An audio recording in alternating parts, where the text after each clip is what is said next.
Hi, welcome to another exciting episode of the Andre the Beast Creighton Show. Another exciting show, definitely another exciting guest.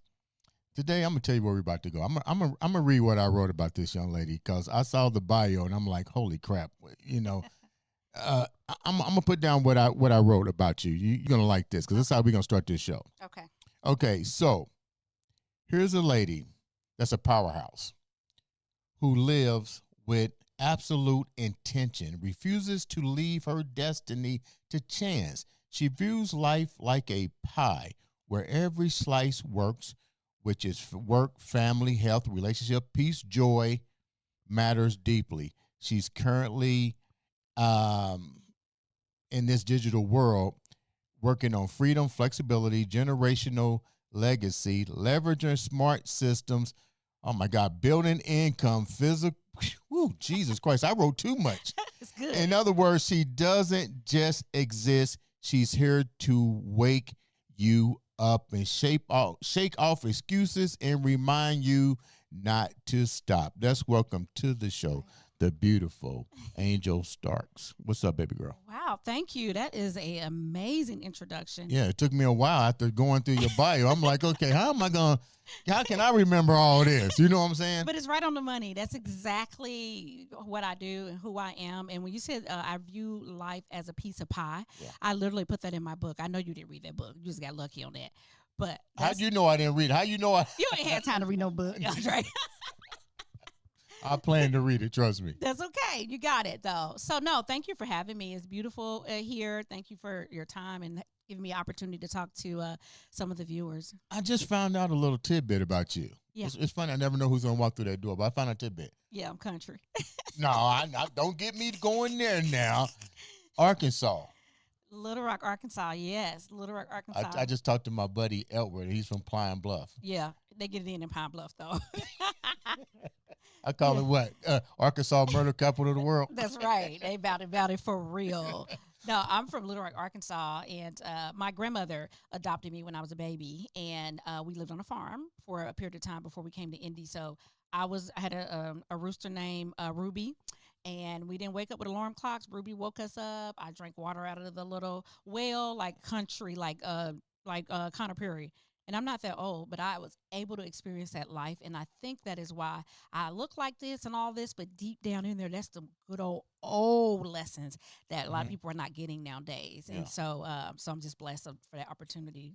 Now you focused on something. I got 30 questions to ask, but I'm not going I know to you do all lying. 30. Yeah, I'm not going to do all 30 now because you'll be back. So Yeah, we're going to do all 30. Okay. But you mentioned something. You was raised by your grandmother. Where was your mom and your dad?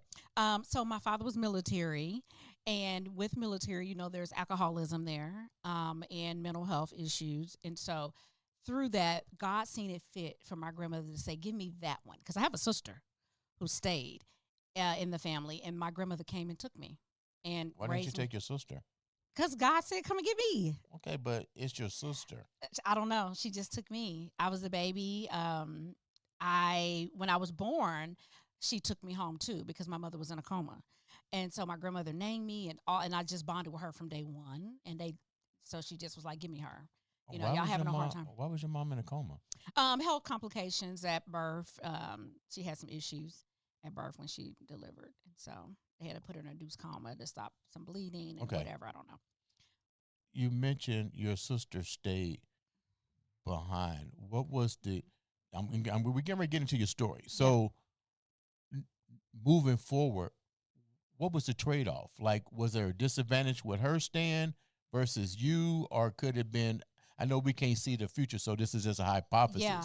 What was the difference with her I think staying? it was so much pressure with all the moving around, with the abuse, drug abuse, mental health problems, and I was the youngest one, and so she just felt like y'all not capable of taking care of both. Give me the baby because I require more. I'm younger, I guess.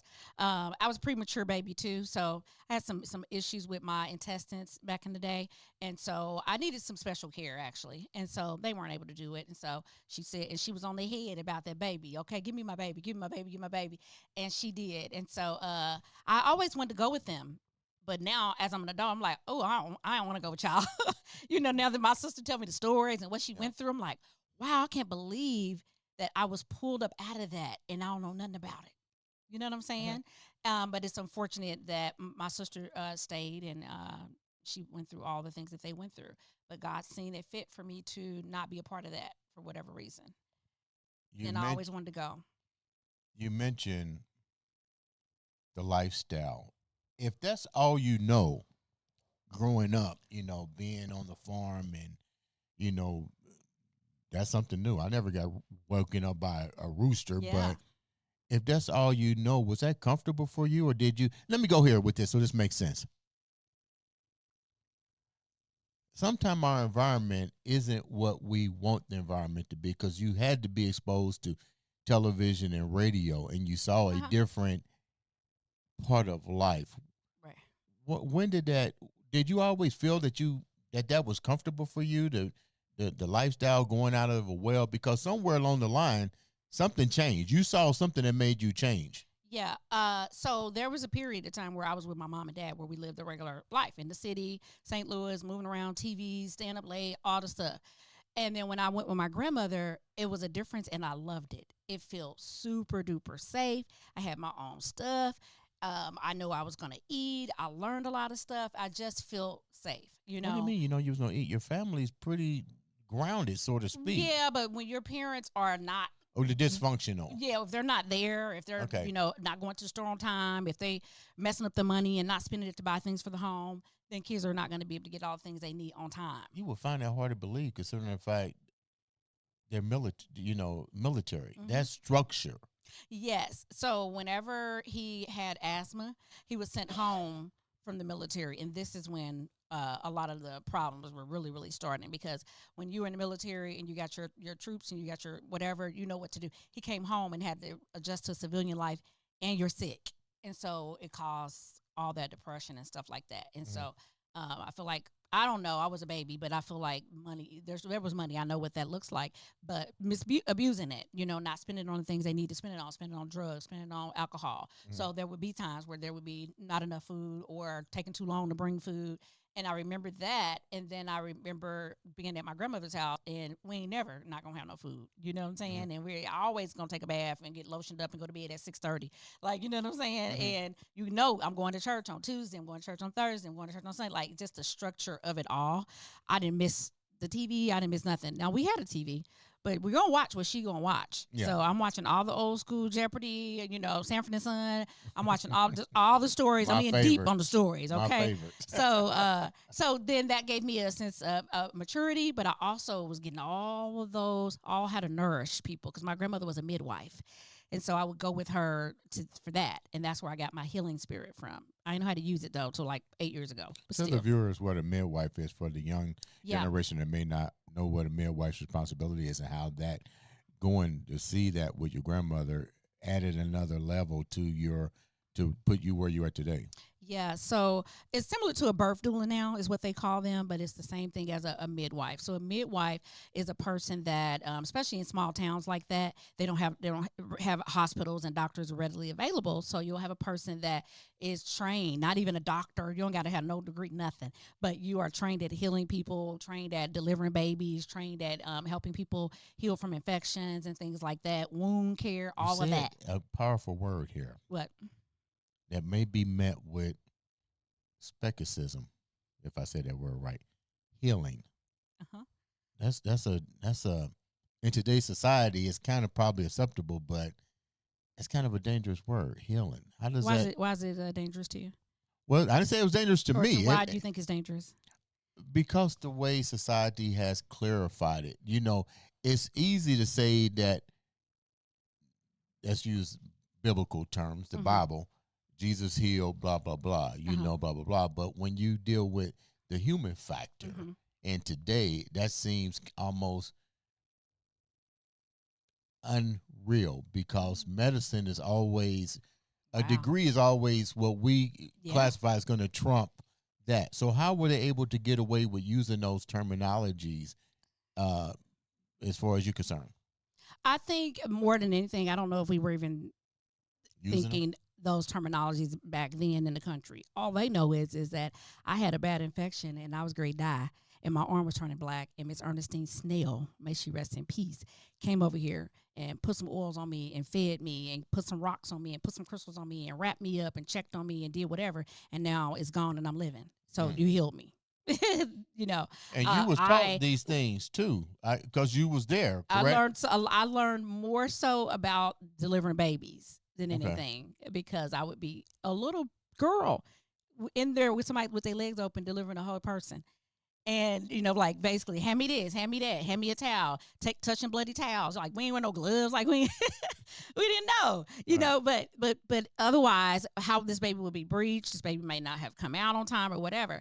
Where she learned that stuff from, just from doing it, from back in the day. She was born in 1928, and so all And those that's old crazy. If a ways. baby's breached, Yep. she had the technology. Well, she had the wisdom or the knowledge Wisdom. Yes. to know how to turn the baby the right way versus a Yes. C-section. Oh yes. What? Yes, and then also, she would know the baby is breached before the baby would be born. I remember her working with people with like exercises on how to get the baby to turn, herbs to take that have turned the baby, stuff like that. What? Uh-huh. And you still remember all that to this day? No, not all of it. That's what I'm going to Okay. go be. I gotta go get recertified now. I ain't You trying going to back to hurt Arkansas? nobody. I gotta go get some certificates. But that was a lesson for me on why I adopted that same lady, my grandmother, and she had 11 days to live. And I said, I'm gonna bring her to my home, and she'll die with family around her, because she always said, "Don't ever put me in a nursing home, because that's where people die. If you take me there, I'm gonna die too." And I remembered that. And when it came to where family decided that's what they need to do with her, I went and got her, and I had to adopt her as my child to keep her safe from people changing her power of attorney and trying to do whatever they were trying to do. And I remember that healing that she taught me, I Yeah. did that to her. My grandmother came alive on the 13th day of her supposed to be dead. She on the phone. And like I told him, you don't bother me on the. I said, wait, this don't seem like nobody that's going to die. She getting stronger and stronger. Yeah, yeah. But love, Love. food, Yeah. nourishment, activities, And quality of life. familiarity. That's right. Yeah, it's She came back to life. it's funny, and I'm a firm believer of that. But let's go here. I'm gonna use your insight. I'm trying to say this where it doesn't piss people off, but sometimes I don't give a fuck about That'd pissing be all people off. We as people of color, I think we've lost the legacy of care of family, and Mhm. we see it with every other nationality. But you focus on something. I worked in a nursing home, and I've talked to nursing home providers and stuff, and that's usually the last stop. But Yeah. society now has had it to where I don't know if we adopted this mindset, being people of color. That's where they need to go. I hear a lot of us say Yeah. that's where they need to go, and I'm thinking, why can't we go back and, like you said, going south, and make arrangements for your loved ones so they can go to the next level of life with peace and dignity. What's your take on Absolutely. that? I think that we are very selfish. At this time, the world is moving so fast. We have so many responsibilities. Back in the day, you would just be a wife, and so you could stay at home with your grandmother and your mother and all that. But that's not an excuse, because it can be done, because I did it. Working on a television show, trying to get ready to get my show out on Tubi, traveling, coaching, doing all the things, dating, having a time, baby. Okay. And I went and got my grandmother out of that nursing home and brought her home. And then there's so many resources now that if you want to do it, you can do it. But we don't want to be inconvenienced. We Right. don't want anything that's we're going to do something. We need to know what we're going to get back. Mhm. Am I going to get paid? Am I going to heaven? Like, we need something in return to make it make sense. It didn't make any type of sense to me. I lost a lot, but really I didn't. I really didn't at all. But I thought I did at the time, and I still didn't care. I brought my grandmother home. We brought in 24-hour care when we needed it. Before that, I said, listen, I can't be out and about. So I started doing influencing, which is what I do digitally all over the world right now. That was a blessing that came to me. I can work anywhere I want to when I get ready and make as much money as I want to make. I didn't have that ability before, and I wouldn't have never thought about doing that if I didn't have to stop doing what I was doing. God said, stop that and do this. And I never beckoned with it. I never said, well, why? Nothing. I just went with the flow, and I've been a good girl, and He been blessing me and blessing me and blessing me because I was obedient. And so I brought in those 24-hour people. I worked right in this hotel. I worked at the Sheraton Hotel at the rooftop. They had a lounge up there for their guests, and I worked there. And I'm supposed to be a celebrity, honey. People think I'm rich. I didn't give a care about none of that image. I had a grandmother to pay back. Right. because she saved my life. And so I saved her, and she lived for 4.5 more years. I'm talking about traveling in my little convertible, had a little boyfriend, working at the senior care place, thinking it's her job. I said, "You got to go to work, baby." They working me to death. And the people used to come pick her up. I said, "Your boyfriend here, the little driver to pick him up and take him to daycare." Yeah. She'd be like, "I see my man every day." We had a wonderful time. I would do that all over again. As stressful it was, I had to leave my man. I had to leave my big old 5,000 square foot home, everything. But I ain't do nothing but moving Carmel to a penthouse. Look at God. It's fine. I love Carmel. I love I've been living Westfield. it. I Yeah, love Fishers. I love Noblesville. that's right. I was in Fishers and I moved Yeah. to Carmel for 7 years, and I didn't cry about it when I had to leave that house. He kept saying, "You ain't gonna leave. You ain't gonna leave this house." I said, "I sure will. I'll leave you right in it." When she closed her eyes, I had my headscarf on. I was packing up me and my friends, and I left. And that's mainly because during that time that I had to take care of her, the support and the people that are around you, they really show you. Because don't nobody want to, sacrifice their sleep, sacrifice their schedule. You can't go to gym when you get ready. You can't go out with your friends. You can't be intimate with your person. People when you show get their ready. true colors. Oh, and I seen it. When you really need them. And I Yeah. said, "Oh, okay." So when she closed her eyes, I got out of there. And again, it looked like I left. You left all that. But really, I got that back 5 times. Yeah. And it's funny because people saw what they wanted to see, but they really didn't see the care that you was given and the little bit of effort that you was asked in, which is probably just time. Pretty much, yeah. Just time. Sometimes I just need people just to sit with her so I can be a girl. So I can just go do yoga, go get my nails done, go get a cup of coffee. As that disease progresses, it becomes a newborn baby. Mm. And you need 24-hour care. And I couldn't afford it because I wasn't working like I was. And then Medicaid only pays for so many hours. She's up in the middle of the night thinking she's going to Texas on the train. Somebody got to be here and play this game with her. You know what I'm saying? Right. So I started paying. I was blessed, and I found a nurse that was retired, and I think she charged me $50 a day or something like that. That's for not those bad. hours. Right. And so she said, my father passed away. We had to put him in a nursing home because men with dementia and Alzheimer's are much harder to care for. They're bigger. When they get that episode and get the swinging, you could get hurt. My grandmother was tiny, tinier than me. She was a baby. It was so easy. And so I kept her in the home until the day she closed her eyes. How did this two-part question here? Did giving the care that you gave for someone derail you, the relationship, dealing with people that you thought were your friends? That's a lot of emotional unstability on your part. How did you manage to keep sane and still show up every day for someone that's going through their own stuff and show a smile when you know what they're going through, but they really have no idea, the person you're caring for, what you're going through? How did you keep your mindset going? It was God. I'm not strong enough for that. I don't even. I'm not even cut out for that. I was like, I don't know nothing about dementia. I went and lied to them people in their face and said, "Oh yeah, I got a plan. Bring her home. We got care. We're gonna do it." I knew enough from being a director, but I had never done it. It's different when it's your grandmother who's always been strong and always taking care of you. Now you got to do all this stuff for her. And so that strength came from God. Okay. I don't have the strength. I wouldn't claim to have it. I didn't have the knowledge. I would cry because she would say mean stuff. She'd be like, I'd be like, "Hold on for a minute, Granny." She'd be like, I come out the bathroom. She'd be like, "You still don't look like shit." I'm like, I'm trying to get dressed and take you to the doctor. She's like, "You still don't look like shit. I don't like to be late. The appointment ain't for 2 hours, but she done lost sense of time, so she think we late." I mean, and then one thing I did is I see And knowledge. that's really sad. It's funny in one I would laugh aspect. and I would cry. It was all over the place. Yeah, yeah. I would laugh, I would cry. I said, "Well, everybody can't be beautiful like you, baby." Yeah. And it's all you. But I learned, I seek knowledge. I seek knowledge from God. I seek knowledge from my ancestors, and I seek knowledge from people. So I used to go to community. They had a program called HATS for people with dementia. Some people have their loved ones have passed. Some are new, and they taught me a lot what to do with her, and that's what I did. So I try to teach it to family.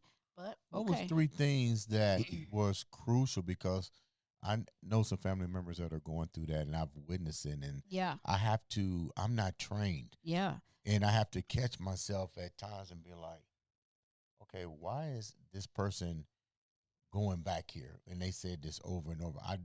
It's not saying I don't have the patience. Maybe it's the fact that I don't want to see it happening. Well, no, you don't want to see it happening. Yeah. And so then that's when we're going to act like it ain't happening. And you want to be like, you do remember. And no, she doesn't. You know what I'm saying? But the biggest rule that I tell anybody dealing with dementia or Alzheimer's with a senior or whoever is get into their world. They're gone and they're leaving. They're packing up. They're not coming back over here. So quit trying to bring them back and try to, if they say they eating an apple and it's a piece of cake, be like, oh, I love apples. What color? You know, whatever. Get into their world. It's called therapeutic fibbing, where you are lying to keep the peace, to keep them from being anxious, to keep them from being upset, because all of that speeds up the process of the disease. So you want to keep them calm and happy and light and in the fairy tale world, you know? Mhm. And so when people, what they need to do is get into the word. They say, hey, you my daughter. How you doing, mama? I love you, you Mhm. know? And then it passed in a minute. But if you say you ain't her daughter, you're going to be arguing for 30 minutes. She's going to pee on herself. She's going to be mad. She ain't going to eat. She ain't going to take her medicine. She's going to be up all night. Who does that? You know what I'm saying? Just play the game. Number two is keep some independence with them. I used to give my grandmother stripper and rapper money that I got off of Amazon that looked just like the real money because she didn't know money. So she gave out a couple $1,000. And luckily, some of it came back. And I didn't realize that overnight she just forgot how to count. And so she loved to tip people, give people money. Thank you, baby. You give us some water, ski $10. But that got worse. She giving $100, $200. And the daycare gave me back a couple $100, and I realized, oh, she's been giving this money away when I thought back. So I bought that money, and now she's happy, and she's giving out $5,000 a week of fake money to who and everybody, you know, Mhm. because that's what she did. That's a thing. Her cooking, you know, what do they like to do? Give her something she can cook. I had her making eggs every day, and I'm like, oh, this is gonna be a good cake. But by the time we get to the rest of the ingredients, she done forgotten we done. But every day we act like we making cake. Now I cooked today, honey. I made some food, you know. And so just keeping something that you know they like to do. If he likes to drink old fashions, get him some apple juice and put him an orange in the bottom of it and drop him just a little tab in there so he can smell it and he thinking he's drinking. You know what I'm saying? And he Mhm. still feel like he the man. So you got to basically do like we do on this show when we interviewing people. Put yourself in their shoes, even though you may not. Sometimes it's Yeah. good just to. I told somebody this yesterday. I was like, it was like you don't talk much. I said I like to listen.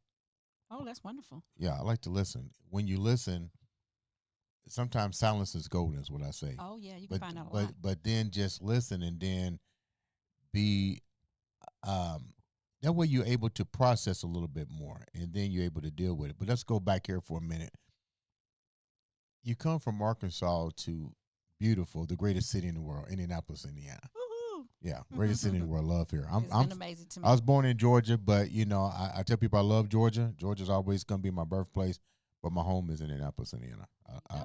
I love it here. Mhm. The people here are beautiful. But some people would disagree. But you came from Arkansas all the way to Indianapolis. That's a 12-hour, 8, 9 hour drive if you Uh, drive? I have not drove by myself, I imagine, but when you got grandparents and your mama and kids, 14 hours. What got you here? Was there a connection with Arkansas and My grandmother moved here. My how the heck grandmother did your moved. grandmother go from Arkansas to here? What was the connection She there? has a 14. She had 14 kids, and so she had several kids. About 12 of them live here Mhm. at that time, and so she moved here. One of her daughters had stomach cancer, Mm. and she did exactly what she do for everybody else. Packed up, moved here, got her apartment right next to her, took care of her, did all the things for years, and that was what originally brought her back here. Is to take care of her baby. You talk about pie slices. You can only get so many slices out of a piece of pie. Well, let me take that back because if you cut it good enough, you probably get 50 pieces out It of a depends on piece how of you pie. cut it. Yeah. Exactly. Why do you use that metaphor in your everyday life, the the pie method? I use that because I talk to a lot of women all the time in my inbox, on my text, in person, stores, strangers, people I know everywhere. I talk to women. I am a girl's girl.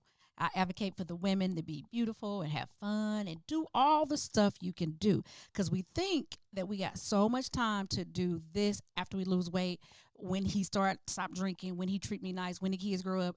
And you don't even know. I don't know how much time I got. I'm doing a whole bunch of stuff today when I leave here because I don't know. So every day Yeah, the mall's right upstairs. yeah, well, we ain't gonna do the mall, but we're gonna do some other things. We did that last week. So in my life, I think about the things that I need to feel grounded, to feel happy, to be kind, to grow. What are some of those things for the viewers, especially from a women's standpoint? So From not only yours, but this is a two-part question. Not only what do you need what did you need to feel grounded? But what with dealing with women of all ages and color, Hmm.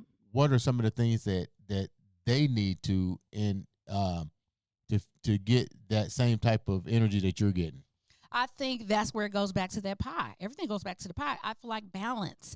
Doing one thing, you're not able to live. So I feel like being able to be a good wife, be a good friend, be able to do things that you love to do, be able to make money to take care of your family, be able to take vacations, be able to have a long time. I do all that stuff every day. I'll tell you, okay, it's a hard stop, girl. I was talking to you later. Now it's time to go be by myself, or now it's time to be with my man. So I just live like that. Almost live like on a time clock, on a schedule. It'll beep. Oop, time's up, time's up, time's up. And some people don't like that, and that's their problem. But for me, I feel like women feeling safe, women feeling like that they have something that they're bringing to the world. You know, they Mhm. stand for something. If you die today, what are they gonna say? Oh, she worked at FedEx her whole life. That's it. You know what I'm saying? Or Mhm. she volunteered. She was a foster parent. She took care of her grandmother. She was on TV. She loved women. She did, you know. And so I just like to live out all of my gifts, and finding out what your gifts are so that you can live them is really where the purpose comes in at. Mhm. Having a purpose is very important as well. So just being in great, I like to be in great relationships, men, women, kids, dogs, whoever. I want a great relationship. I like to eat good. I want to sleep good. I talk to myself good. I want everything good. And that's exactly what I got. Have you always had great relationships? No, you got to learn how to create those and how to be in them How and how many to, times yeah. did you go through bad relationships before you woke up? And then, if you were in bad relationships, I'm not trying to put your business out there or Yeah. anything. I'm just trying to use a point here. Repeated behavior is sometimes not recognizing what you put yourself in. You keep going back, doing it and doing it again. We find it in relationships. How many times did you go through bad relationships, and what was the cornerstone that woke you up and say, "This isn't what I want"? Yeah. This is for men and women. I've had bad relationships with women, and what we would consider to be bad, but now where I'm at in my mindset, I haven't had nobody ain't kill. I feel like if you don't kill me, it was cool. It's part of the You can walk program. away and start all over. It's part of the journey. It's part of my learning. It's part of where I'm Hmm. going and how I can show up this way. So the man that I'm with, the friends that I have, I'm different from 5, 10 years ago. You know what I'm saying? Because of the Hmm. experiences that I had. So I'm showing up differently. I wouldn't be that way if I didn't experience that person. So thank you very much. You Hmm. know? But mainly, I feel like I recognize certain spirits in people, and they Hmm. just be dressed in different clothes. Their hair might be longer, but that's the same spirit. And that is a spirit of somebody that needs some support. They need some guidance. They are lost. And that's not a good, that's good, but it's bad because you got to know if you come to me and you need something, but Angel, this is the stuff that I've done. I'm stuck right here. That's where I can work with you. But if you come and be like, yeah, I just been like this for the whole time and, just do everything for me, I would connect with that too and be like, well, let me show you what to do. Let me help you. You should do this. You should do that. Next thing you know, I want it more than you want it. So Mm. that's out. That's done. I'm not their girl anymore. But that's where those relationships that we would call bad came from for me, is because I'll meet somebody and I'll be like, oh, I've been in those shoes before. My heart will like leave first. The caregiver part of me, there's all kind of parts of us. The caregiver part would show up before Angel, and now I'm going to get you together. You know what I'm saying? Hmm. Because, oh, I know what that feels like. Oh, me too. You single mother with 2 kids. Oh, I've been there. And then my heart just bleeds for them. And then they'll either take advantage or they'll say, wow, she's doing a lot of stuff for me. I ain't really got to do nothing. Whatever. They don't put in the work ethic Exactly. They'll take because they advantage. may not. Well, they might not. Sometimes you can't recognize that you have issues. Well, I'm thorough. Before I help you, I'm going to tell you this was wrong with you. No, I mean in them. I mean in them. The person that you might go to, like you Oh. said, she says, "Well, she's doing this for me. She's doing this for me." Mhm. And I think a lot of people with that insight do reach out with their heart first. How do they detach and recognize? You know what? This person is not going to really bring value to what I'm bringing to the table, trying to help them. Yeah. For me, when I realize that, I just communicate. I'll just say straight up, I've done this, this, and this. This is what you haven't done. Now you're draining me, and I have to have my cup filled at all times. And you're not pouring back in. So I appreciate the journey, and I wish you the best on yours. And I'm done with it. Damn, you sound like me. That's it. I say a little bit more I know you straight do. up. I move in silence. I'm type of person. I'm not gonna give you that energy. If I see you're not vibrating on my frequency, Yeah. I ain't got to give you shit. I know. You I just just like to, because people don't know. And one time I didn't know. So I want to give you an opportunity to learn. And once I know that you know, then I wish you the very best. Mm, yeah, we moved the same, but we talk different. I'm nice. Yeah, you're nice. What happened to Dre? Don't worry about it. I'm cool. But I will tell people, don't ask me about somebody that you don't see around me. You see, I don't deal with them no more. Yeah, yeah. Don't keep asking me, where's Keisha at? Where's James? There's a reason. You know he ain't yeah, here. Yeah, there's a So- reason. Yeah. Let's go here with you. You've done television, you've done multiple things in the media field. Why do you feel you was pushed into that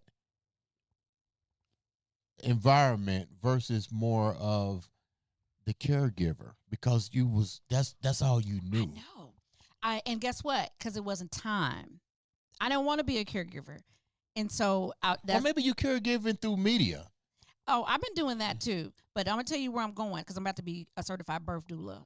A what? A certified birth doula, which is a midwife, where it Okay. started at. But Okay. it wasn't time for me to do that in my 20s and stuff. I'm tired. I don't want to take care of nobody else. I didn't have foster kids, my cousin Let's kids. get real. You just want to party. wanna You do in Carmel now. And you downtown Indianapolis. You know you want to go I'll to be in the bed. the Pacer Andre, I'll games. be in the bed at 10:30. I don't, you know what I'm saying? If you ain't paying me, I probably ain't coming.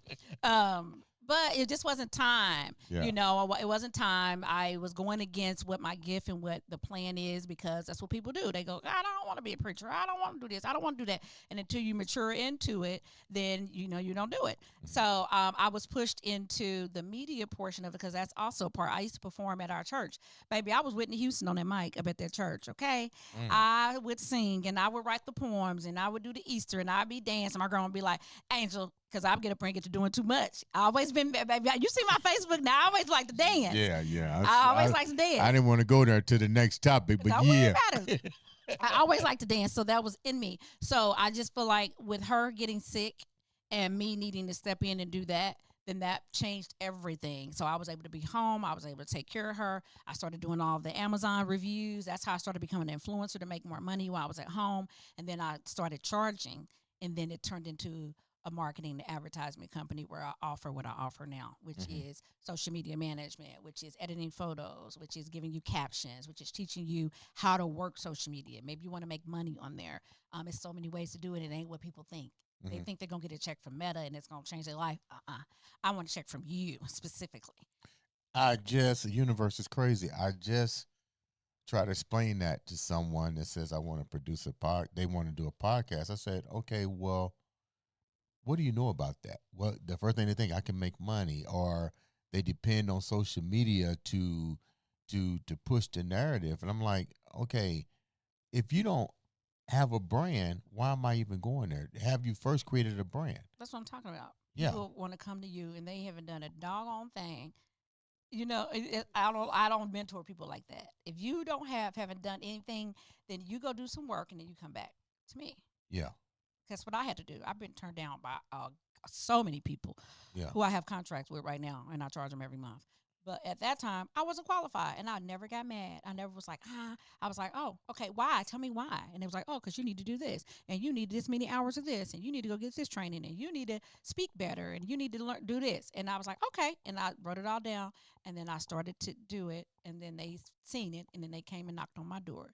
I let them sit out there for a little bit, though. Right, Y'all ain't have right. to do me like that. But then I came back, and now the ball's in my court. Yeah. And it all started with COVID. During COVID, people said, oh, well, they only want to work with you because they need some black people. The light company don't care who it is. Yeah. I don't care. I Yeah. only want to work with them because I need that money. Right. So everybody got a fair exchange. As long as you don't do nothing racist or do nothing directly to me or whatever, we know how business goes. You know, some companies either hire a certain amount of black people, a certain amount of this or that. They don't have nothing to do with it. I'm Yeah. in the room right now, and you came and got me, and now I'm qualified, and we got a business deal. And so Yeah. when people go on social media and they look at your videos, that's where my money is. That's a whole bunch of money in there. Mm-hmm. And I go in there and they might have a business and they are not marketing it correctly. They don't have a business email. They're not using their insights. They don't Mhm. post enough. They don't do. And I go in there, I create them a package, and that's where I get my money from. I don't get my money from people saying great stuff and all that. That's fine. There's a little bit. But the real money is where when I go in that inbox, I'll be like, ching, ching. It's Mhm. money in there. Mm-hmm. So that's what I do. So, what seems to be the catalyst for people who's depending on social media to drive the narrative? Because you're not an overnight sensation. You start really building a craft and it took some time to get to where you're at. Roughly, how long did it take to get to where you're at? Where I'm at right now started in 2020. Okay. So yeah, in 2020, I was working everywhere and doing, acting and stuff like that. And then since then, I just only work for myself. I only do social media stuff, in marketing, advertisement, AI. That's all I do. Hmm. And how long it took. Let's talk about this movie venture, Netflix, and all this. Tell me about this. What? You all over the place. So this was Tubi actually, where I had an opportunity to create my show showing me as a person who got a disconnect notice on my light bill, but I'm on the red carpet tonight and I'm looking good A because disconnect notice from IPL. yeah, Indiana Power and Light. Duke. I've been living Oh, in Duke. Hamilton County, Yeah. so it's Duke. But yeah, and so how what is that like? Because I still got to show up. I'm still an image. I still got to look good. Yeah, my hair is done because I have a sponsor that did my hair. Yeah, I got on a brand new dress because they sponsored my dress. But as soon as you give me this money to do this red carpet, I got to send it to Duke right now because my life gonna get cut off.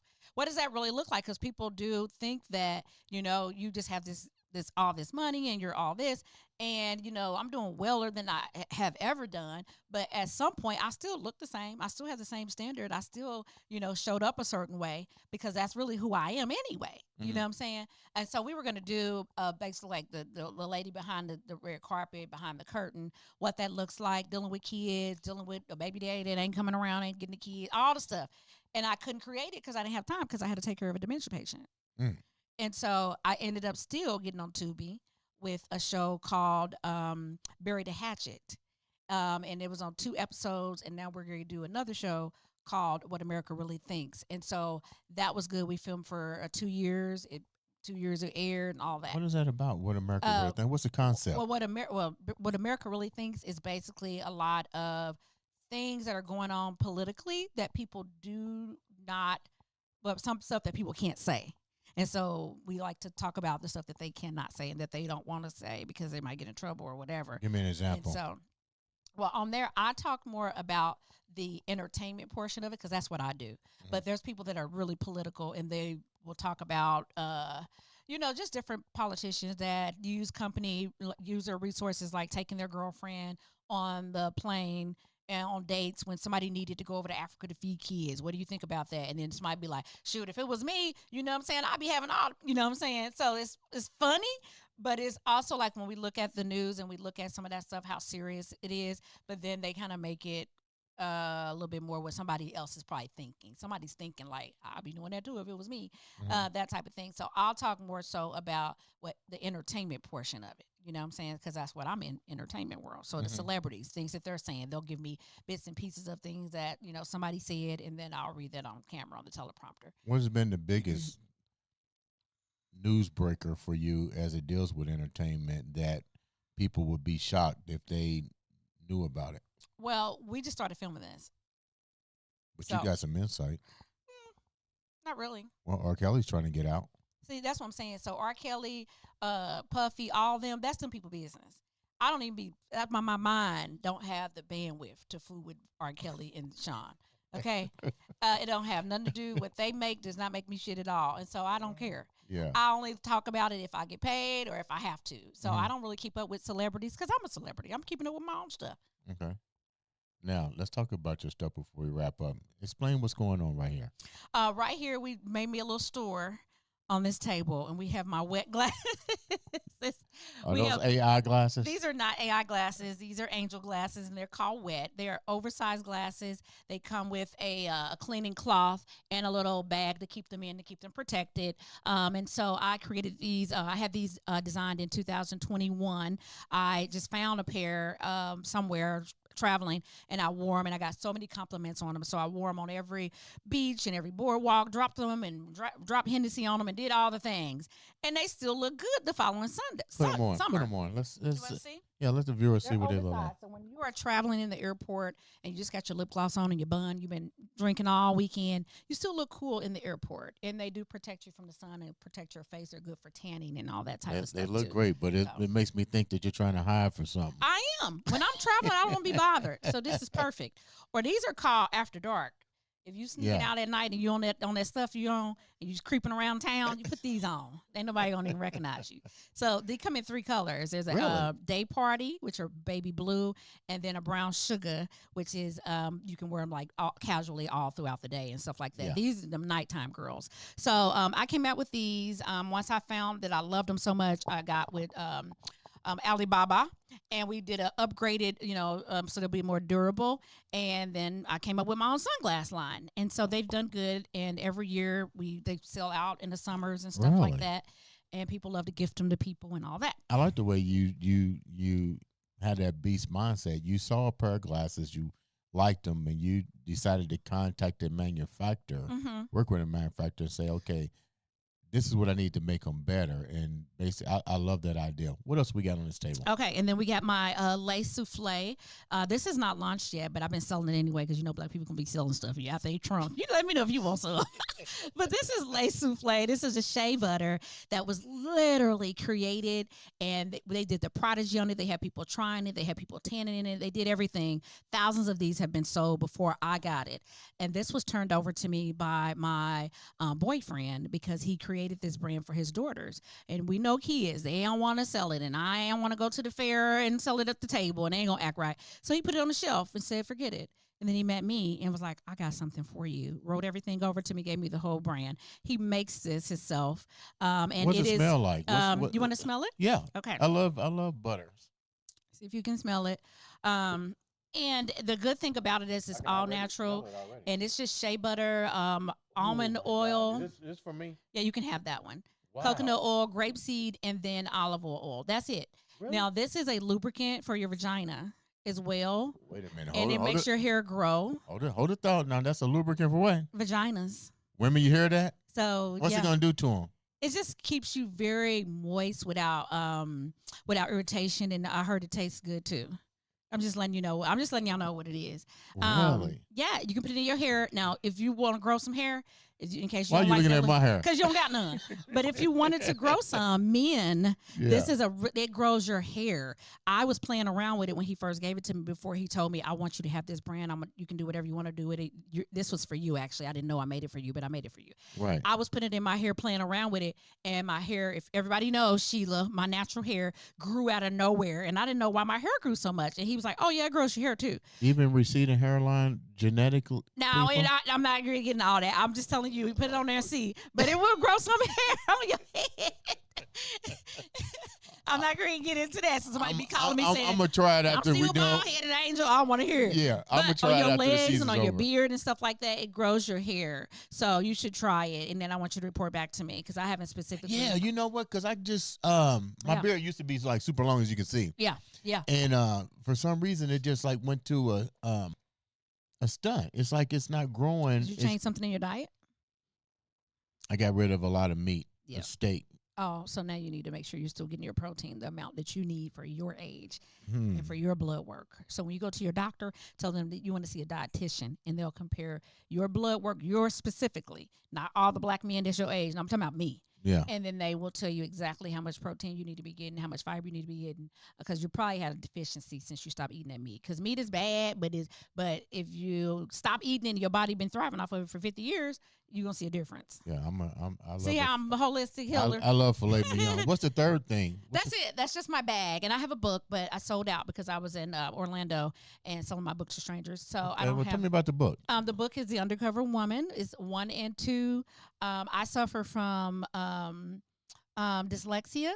And so words and letters move around a lot on me. And I never wanted to write or read when I was little. And come to find out, I'm super smart. And I just needed some tools. Now listen how that sounds. Come 'Cause to you find, know, when come you to find out country- I'm super smart. Because when you in the country, they be like, she can't read. They don't know. We didn't know. I was grown before I Yeah. realized, so now I know. Slow down. Use sticky notes. Now you got Grammarly. You got all kind of things to aid you in that. Yeah. So my auntie is my publicist, and she actually said, I want to write a book. I was like, I don't want to read none. I don't want to write none. And so what she did is went on my Facebook and took different things that I would say in the morning, like women are expensive. Figure out your budget and get one in your price range. That's it. Little stuff like that, or good morning. If you have a bad day, it's because it's what you wanted to do. You didn't have to have a bad day because Right. you are in control of how you respond to everything around you. You're not in charge of what happens, Right. but how you respond is going to dictate how your day goes. So she would take that stuff and made a book. Well, you know me, baby. I'm going on a book tour with it. It ain't even a real book. It's like a pamphlet. Right. And so then she said, well, I got T-shirts made. I went down to my own hometown. They put me on the radio, and I was rich. So then she said, we got to write a real book because you want to do all this stuff. You got to have a certain amount of pages, some criteria. Right. So that's how we got two. And then this book, we did book signings, and a lot of people from Indy bought them. Thank y'all so much. And we did book signings, and we did coffee meetups, coffee with the author, and I put their pictures in the book. Oh, that's in the cool. back, and I said things about certain people that just have supported me doing stand-up comedy, going on comedy tour with the Laugh Tour. Like, I done did it all, baby. If I die today, I'm tired anyway. Fine. Not just But you know what? When you started the show, you said something within the show. You talked about how you show up is usually how people are going to remember you when you're no longer here, and definitely you've done so much out of. I'm pretty sure you just can't narrow it down to one particular moment in your life that was a true impact moment. And if so, what was it? I have been having a time this whole time. Everything that I have done has been an impact. I said I wanted to be on TV. I've been on mainstream TV. I said I want to be on the radio. I work on the radio with Pastor Jackson, AM 1310 The Light. I'm his co-host and been doing it for years. I said I wanted to be a flight attendant. I was a flight attendant. I said I wanted to be a teacher. I was a teacher. I have done everything. I might not do it for a long time. I just wanted to do it, and I'm done. But I'm living out all the stuff I want to do. I'm doing it. Man, you talk about total manifestation. That's crazy.